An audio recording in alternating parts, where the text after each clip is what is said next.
మొహాలీ వేదికగా ఆఫ్ఘనిస్తాన్తో జరుగుతున్న ఏకైక టెస్ట్ మ్యాచ్లో టీమిండియా పట్టు బిగించింది. రెండో రోజు ఆట ముగిసే సమయానికి ఆఫ్ఘనిస్తాన్ తమ తొలి ఇన్నింగ్స్లో 113 పరుగులకే 5 వికెట్లు కోల్పోయి కష్టాల్లో పడింది. మానవ్ సుధార్ 3 వికెట్లతో మెరిశాడు. ప్రసిద్ధ్ కృష్ణ 2 వికెట్లతో రాణించాడు.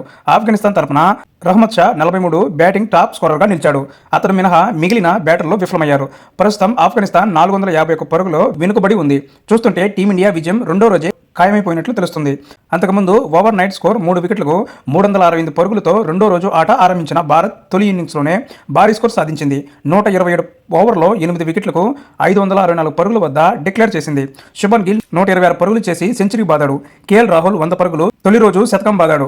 రిషబ్ పంత్ 85 పరుగులు, సాయి సుదర్శన్ 81 పరుగులు, వాషింగ్టన్ సుందర్ 52 పరుగులు నాటౌట్గా అర్ధ సెంచరీలతో మెరిశారు. ఫలితంగా భారత్ భారీ స్కోర్ను సాధించింది. ఆఫ్ఘనిస్తాన్ బౌలర్లో మహమ్మద్ సలీం 6 వికెట్లతో మెరిశాడు. భారత్ తరపున ఈ మ్యాచ్లతో టెస్ట్ అరంగేట్రం చేసిన యువ స్పిన్నర్ మానవ్ సుతార్ తన అద్భుత బౌలింగ్తో అందరినీ ఆకట్టుకున్నాడు. కేవలం 21 పరుగులిచ్చి 3 కీలక వికెట్లు పడగొట్టాడు. మరోవైపు పేసర్ ప్రసిద్ధ్ కృష్ణ కూడా 2 వికెట్లు సాధించాడు. ప్రస్తుతం ఆఫ్ఘనిస్తాన్ జట్టు భారత్ కంటే ఇంకా 451 పరుగులు వెనుకబడి ఉండటంతో మ్యాచ్పై టీమిండియా పట్టు పూర్తిగా బిగించింది.